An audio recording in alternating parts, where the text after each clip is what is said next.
6 বছরের শিশু বাসিত খান মুসা। ইচ্ছা ছিল বড় হয়ে হবে পাইলট, তবে জুলাই আন্দোলনে মাথায় গুলিবিদ্ধ হয়ে চলাফেরা করতে হচ্ছে হুইল চেয়ারে।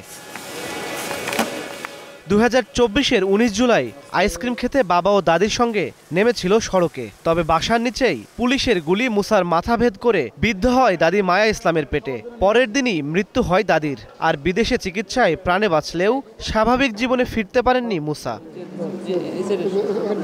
রামপুরার সেই হত্যা মামলায় রাষ্ট্রপক্ষের দ্বিতীয় সাক্ষী হিসেবে সোমবার ট্রাইব্যুনালে আসেন মুসার বাবা মোস্তাফিজুর রহমান। তার এখন একটাই প্রত্যাশা, একমাত্র সন্তান যেন পায় সুচিকিৎসা।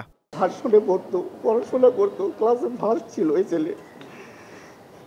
ছেলের খুব স্বপ্ন ছিল প্লেন চালাবে, কিন্তু স্বপ্ন বড় হয় না, সত্যি হবে। বাসায় এখন শুধু প্লেন প্লেন বলে, কিন্তু আর উড়াতে পারবে না। ওর স্বপ্নই ছিল ও পাইলট হবে। এই কারণে ওকে ইংলিশ ভাষণে পড়াচ্ছিলাম। সব জীবনটা আমার পুরো তছনছ করে দিল। এ নিয়ে প্রসিকিউশন বলছে, জুলাই আগস্টে পুলিশের নির্বিচার গুলি থেকে ঘরেও নিরাপদ ছিলেন না কেউ।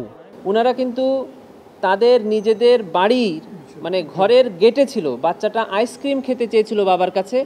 বাবা আইসক্রিম কেনার জন্য তাকে বাড়ির 6 তলা থেকে নিচতলায় নামিয়ে নিয়ে এসেছিলেন, কিন্তু ফেরত যাবেন কার সঙ্গে সেজন্য সাথে করে তার দাদিকেও নিয়ে এসেছিলেন। মামলাটির পরবর্তী সাক্ষ্য গ্রহণ সোমবার। ইমন মাহমুদ, স্টার নিউজ, ঢাকা।